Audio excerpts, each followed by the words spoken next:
Good morning, Brew Daily Show. I'm Neal Fryman. And I'm Toby Howell. Today, you're going to regret selling your Bitcoin when I tell you what price it just hit. Then Spotify Wrapped finally dropped, but left some users a little disappointed this year. It's Thursday, December 5th.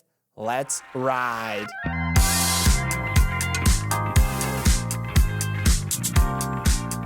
Well, it actually happened. Last night, the price of one Bitcoin hit more than $100,000, a major milestone for an asset once dismissed as a fad.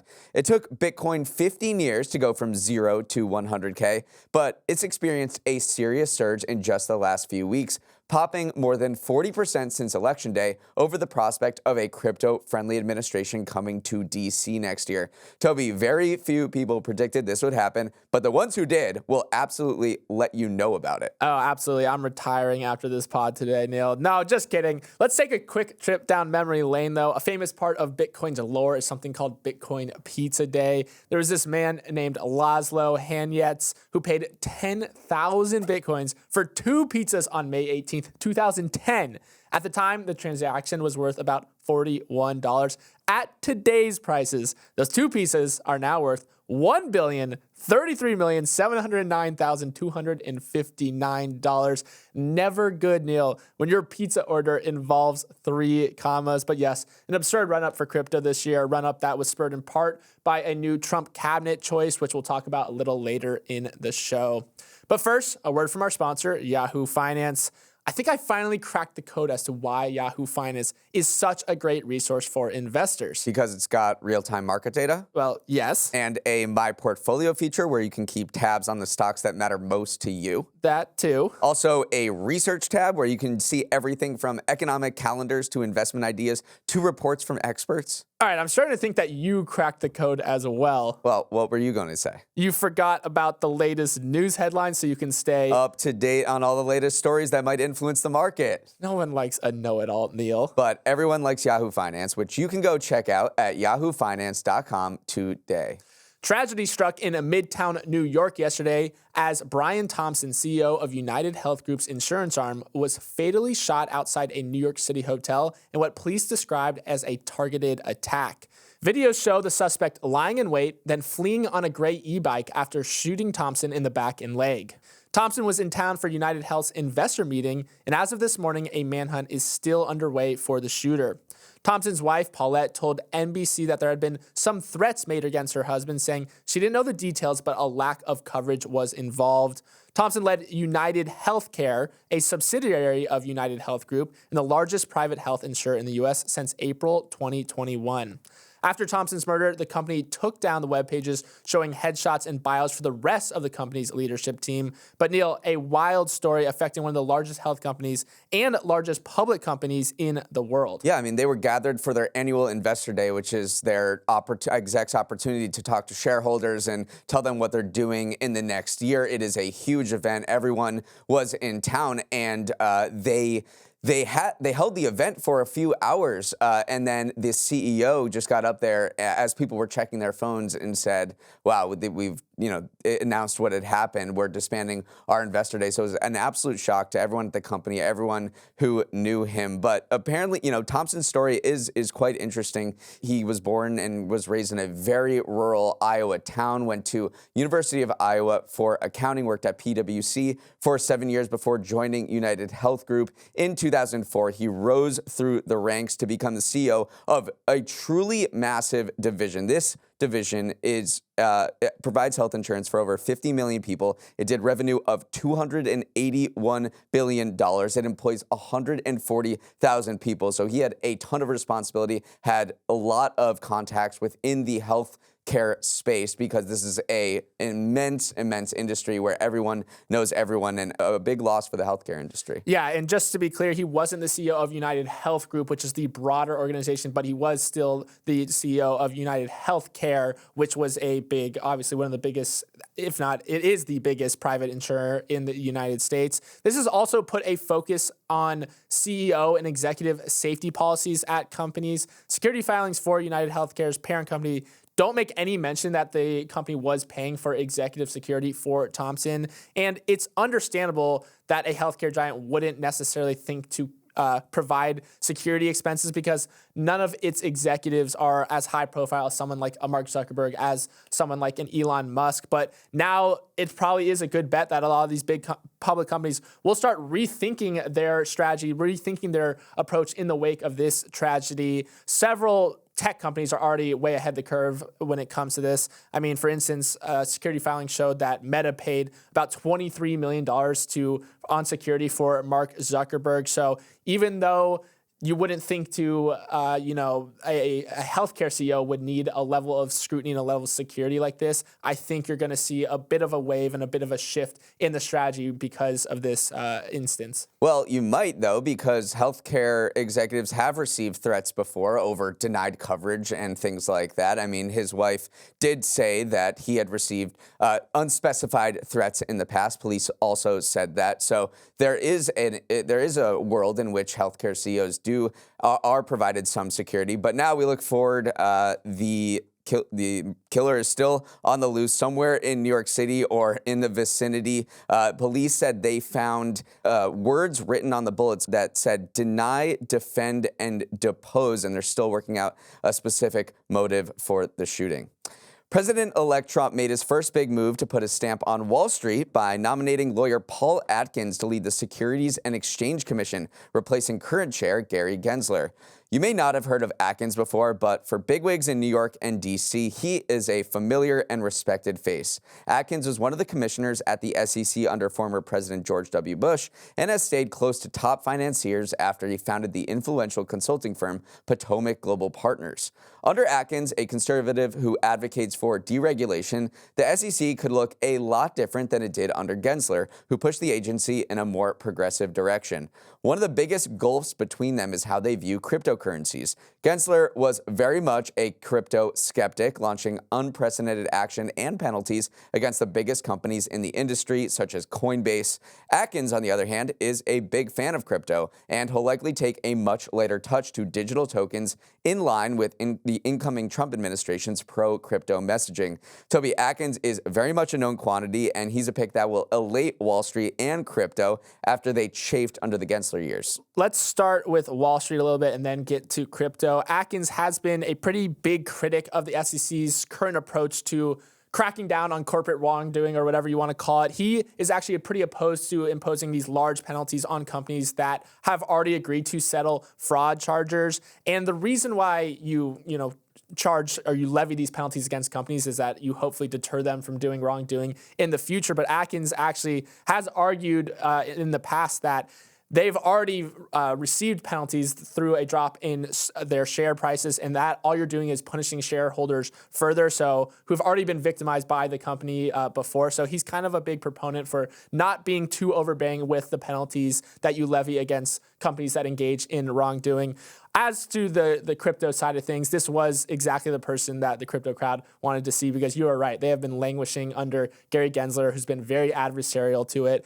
The Trump administration has said, we're going to embrace the crypto world. Atkins has embraced the crypto world. So I do think that is part of the reason why, we teased it at the top of the show, Bitcoin kind of was inevitably pushed up over the 100K barrier because of this pick. And then meanwhile, President-elect Trump made some other nominations yesterday to some high-profile posts. He nominated the fintech billionaire and veteran SpaceX investor Jared Isaacman to serve as the next NASA administration. If you remember that Isaacman name, he was one of the two people a few months ago who conducted the first commercial spacewalk, 400 miles above Earth, and he's been involved in SpaceX for a long time, and now he's going to head up NASA. I think this is another sign that NASA will work even closer with the private sector to fulfill its space ambitions. This choice was very enthusiastically embraced by the commercial space industry because they know Isaacman is just a huge fan of it. He puts his money where his mouth is. He has been on these space flights. One thing that is a little up in the air right now is that he signed on to fly 4 of these commercial space flights. One of the next mission was actually to fly to NASA's Hubble Space Telescope to try to raise its orbit to extend its life. And he's gonna Superman it? Yeah, essentially push it back up, because Hubble Space is struggling a little bit out there because it's just been out there for so long. But NASA itself has says, I don't know if we really want a commercial person, a private citizen, messing with such an expensive piece of equipment. But now Isaacman might lead NASA, so everyone's like, so what happens now? Are you going to go as the head of NASA if you are approved by the Senate, or would he kind of fall in line with what NASA has been saying previous? So some conflicts of interest or whatever you want to call it, but for the most part, people are pretty excited by this pick because Isaacman just loves space so much. He loves space, and he's been to space, and he's been a huge booster. But speaking of conflicts of interest, he's a big investor in SpaceX, and all of these space companies, their biggest customer is NASA. So if I'm Blue Origin, if I'm Jeff Bezos at Blue Origin, or another rocket company CEO, and now I have to compete against SpaceX for a contract with a guy who's a big shareholder in SpaceX, I'm probably a little confused or a little miffed that, what might go into this selection process. Well, it was the moment that your Instagram stories have been waiting for. Spotify Wrapped dropped yesterday, revealing just how many of your friends went through a pink Pilates Princess Strut pop phase this year. The answer was probably a lot of them. Artists like Chappell Roan, Sabrina Carpenter, and Charlie XCX dominated listening habits this year. But at the summit of Mount Spotify, there can be only one artist. And the number one most streamed artist globally in 2024 on Spotify for the second year in a row was Taylor Swift. Turns out when you release an album with 31 songs on it, while on the second year of a massive global tour, you get a lot of Spotify streams. Speaking of albums, for the first time ever, the top 8 albums by worldwide streams were recorded by women. Billie Eilish, Karol G, Ariana Grande, and Sabrina Carpenter, as well as SZA, all joined Taylor in the top 10. Neal, despite the cultural sway Spotify Wrapped still holds on people, I did see some complaining a little about the perceived effort from Spotify this year. While 2023 gave us those viral SoundTown features, this year was a little bit lacking with that viral punch. Well, they built a monster, and they have to continually feed the monster with new features that introduce even more shareability and make it an even bigger cultural moment than it is. I think what you were hearing is that maybe some of the new features didn't get the blood flowing as much. One of them that a lot of people were talking about was the Your Music Evolution, which documented 3 distinct musical phases for your listening habits over the course of the year. What was the one you mentioned? I forgot it. That was mine during the summer. Pink Pilates Princess Strut pop. Yeah, so that happened when all of like the Sabrina Carpenter, Espresso, and Chappell Roan became big over the course of the summer. The other feature that Spotify was hyping up was a AI-generated podcast that was in partnership with Google's Notebook LM, and we had talked about this on the show a few months ago.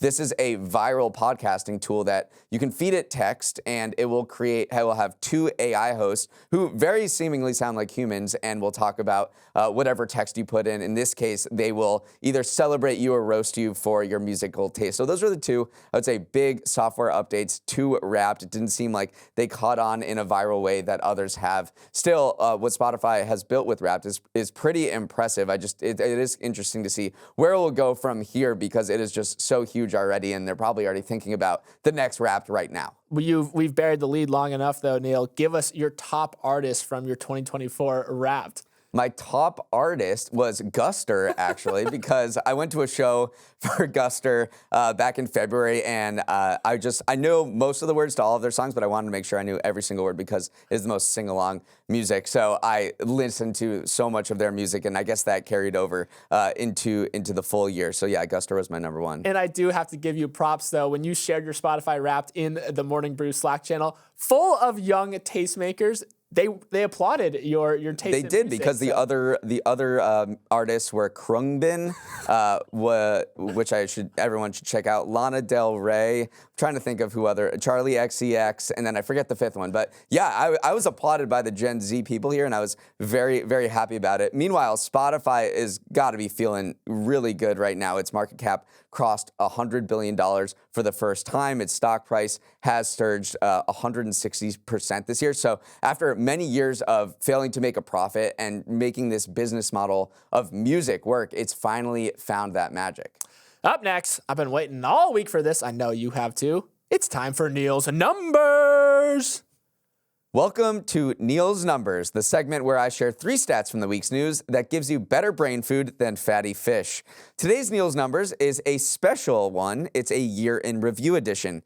Every December, I look forward to Tom Whitwell's article called 52 Things I Learned in 2024, in which he lists out 52 things he learned this year. They're always fascinating and send you into a deep rabbit hole. So my 3 numbers this week are drawn from a list of things I learned in 2024. My first number is that college students with last names at the end of the alphabet, starting with U through Z, tend to get grades 0.6% lower than students with A through E surnames. This was the conclusion of a University of Michigan Business School study that analyzed more than 30 million grades at a large university. What the heck is going on? Are Zimmermans just inherently not as smart as Bloomberg's?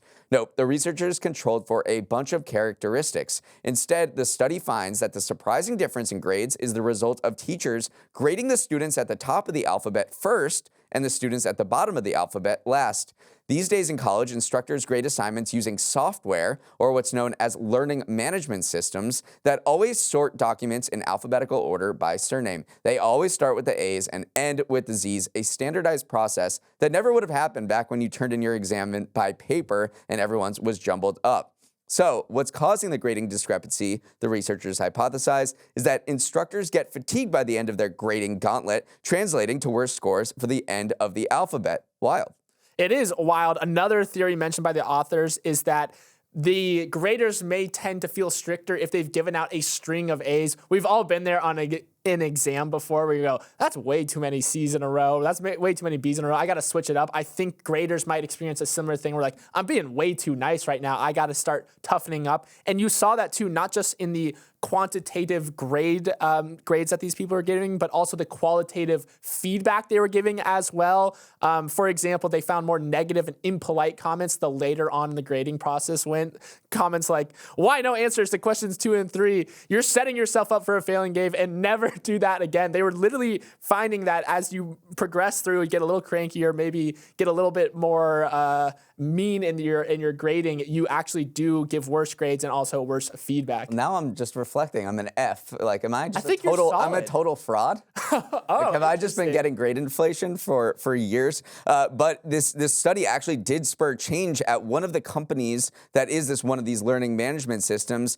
They now offer a randomized version citing this particular study, because if you keep alphabetizing it, then the names at the end of the alphabet are going to continuously get penalized. So actually a remarkable finding. My second number is about the rise of the long movie title and the emergence of the colon in a title along with it. You know what I'm talking about. Furiosa: a Mad Max saga. The Chronicles of Narnia: the Voyage of the Dawn Treader. Percy Jackson and the Olympians: the Lightning Thief.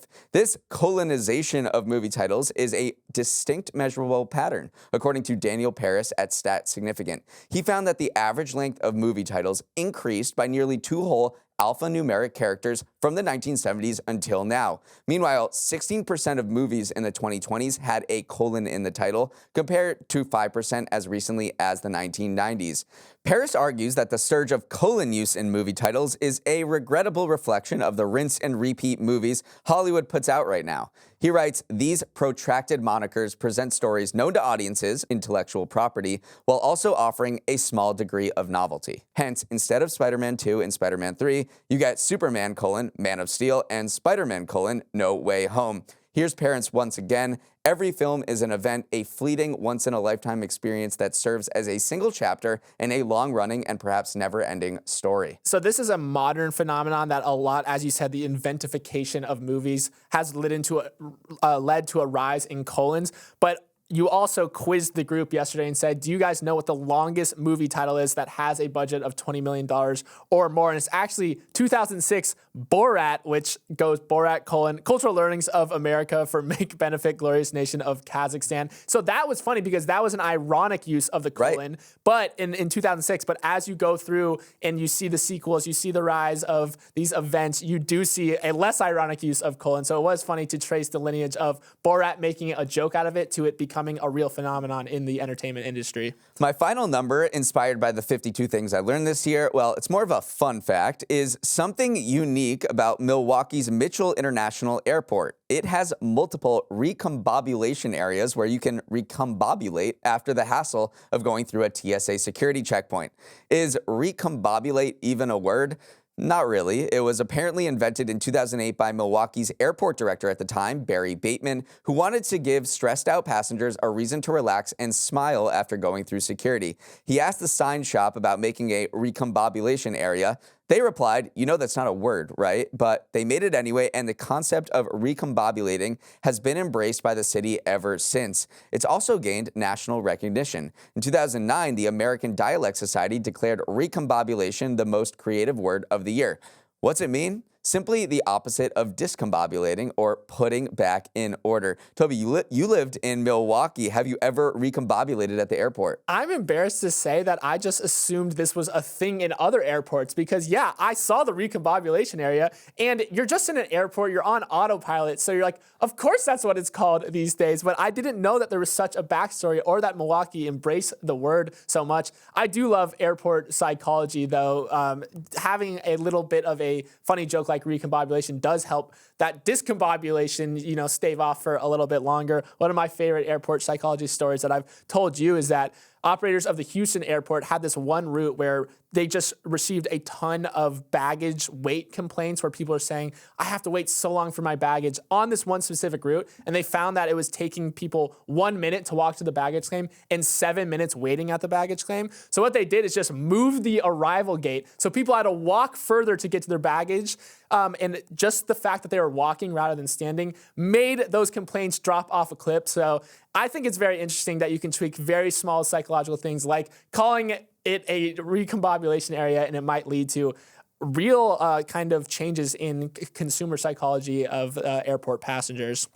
Well, that list of 52 was just too dang good to only pick 3 numbers from, so you're getting a special bonus Toby's tally that I also pulled from Tom Whitwell's curated list. And my tally is that there are just 16 trademarked scents in the United States. That Sweet 16 includes smells like Crayola crayons, Play-Doh, an ocean-scented indoor playground in Indiana, and a type of gun cleaner that smells a little bit like ammonium and gas. Neal, this tally, was surprising on a few levels. 1, I never really considered that you could trademark a scent in the first place. And 2, there are not a whole lot of scent trademarks out there. And it also got me thinking, any sense that you think should be trademarkable? 2 that have to be on there is Auntie Anne's. I mean, that one is distinct and memorable. And then obviously gas station scent. Oh, that's good, but I don't think those would actually pass the requirements for a scent trademark. They have to have non-functionality, so the scent must not serve a practical purpose or affect the product's quality or cost. So something like Auntie Anne's, I don't think you're allowed to actually do. So for example, perfumes, you're not allowed to actually trademark their scent since the scent is their primary function. So maybe food works because I guess smell isn't its primary function, but I don't know, you might be up against it when it comes to trying to trademark Auntie Anne's. Let's sprint to the finish with some final headlines. The French government is in shambles after a no confidence vote passed the National Assembly yesterday, ousting the prime minister and sending Europe's second largest economy into its deepest political crisis in decades. Lawmakers on the left and the right linked up to boot Prime Minister Barnier, who released an austerity budget they could not get on board with. Barnier proposed more than $63 billion in spending cuts and tax hikes to narrow France's deficit, which was projected to reach more than 6% of GDP, double the EU's limit. Now, France is without a functioning government or a workable budget for 2025, so the question remains how it will fund basic operations like paying the bills and collecting taxes in the year ahead. It is a colossal mess. It is a colossal mess. Unprecedented. No one really knows what happens next. Parliament will probably pass a special law that will allow the government to, pay its bills, keep the lights on, collect taxes in the meantime. But a lot of people are kind of looking back through history. This is the first time that a dispute has forced a prime minister out since 1962. So people are kind of looking around the room saying, do you know what we do now? Do you know what we do now? And there's not a lot of people in the room who do know, but hopefully the French government can figure out how to at least make it to the end of the year without a budget. There was a Bird versus Magic showdown in the GLP-1 weight loss drug category recently, and it wasn't Novo Nordisk products that came out on top. The Danish drug maker behind Ozempic took an L in the first randomized controlled clinical trial comparing its weight loss drug Wegovy to Eli Lilly's Zepbound. According to the trial results, patients who received Zepbound injections lost an average of 20.2% of their body weight over 72 weeks, compared to a loss of just 13% for Wegovy. Neal, for so long, Novo Nordisk and its products Wegovy and Ozempic have been synonymous with this new class of drug, but it's losing out a little bit on performance. It is, but my conclusion is this is still an incredible amount of weight loss from both drugs. But now, because it lost this particular test, which hasn't been peer-reviewed and will be published next year, what you're probably going to see Novo Nordisk and Wegovy hype up their other benefits. You know, Wegovy has been found to reduce the risk of heart disease in people who have obesity or are overweight. So you'll probably see Novo Nordisk messaging and branding of these drugs start to talk about the incredible other benefits it may have in addition to weight loss, just in that competition that it has with Zepbound, which Zepbound does an incredible, insane job at reducing people's weight. Major League Baseball has introduced a bunch of rule changes in recent years to keep up with the times, the pitch clock, bigger bases, and more. But another potential rule change floated by Commissioner Rob Manfred has everyone in the baseball world talking this week: the golden at-bat. The golden at-bat means that each team would have one opportunity per game to send anyone they want to the plate to hit. You can imagine what that might look like. It's the 9th inning. Bases loaded, 2 outs, you're down by 1. But instead of the journeyman second baseman coming to bat, you can swap them out with your best player, like a Shohei Ohtani or Juan Soto. It's unclear whether this is a serious proposal or not. Manfred mentioned the golden at-bat in passing on a podcast in October, saying there was a, quote, little buzz around it at an owners meeting, but if implemented, this might break baseball. So I was talking to some baseball fanatics out there, one of which is your brother, and he said that baseball is as close to a perfect game as you can get. But that is maybe something a baseball hardo would say. Maybe a casual fan would be like, I do want more of those moments. And I was reading this Athletic article that said that for 150 years, the best moments in baseball have come from these late inning at-bats that happen organically. It is the journeyman second baseman that can send you to the World Series or something like that. But if you were to step back and design the sport from scratch, wouldn't you want more of those moments, not fewer? And by allowing you to put your best players in those moments, it would create more of them. So I'm not saying one way or the other which way this should go, but if you were kind of looking at it from that perspective, of course you'd want more of these moments. I think for baseball fans, this would be a step too far. You know, some of Manfred's changes have increased viewership. The World Series was its most watched in 7 years. There does seem to be a little more buzz around baseball, but changing one of the most fundamental things about baseball, which is that, you know, the person who is batting next in the lineup most often has to go bat and face the pitcher. That is something you cannot change, and I could see just a massive uproar that would probably lead to Manfred, you know, just leaving town. That is all the time we have. Thanks so much for starting your morning with us, and have an epic Thursday. For any questions, comments, or feedback, send an email to morningbrewdaily@morningbrew.com. If you have no questions and are fully satisfied, then help out a friend in need of a morning news podcast and share the podcast with them.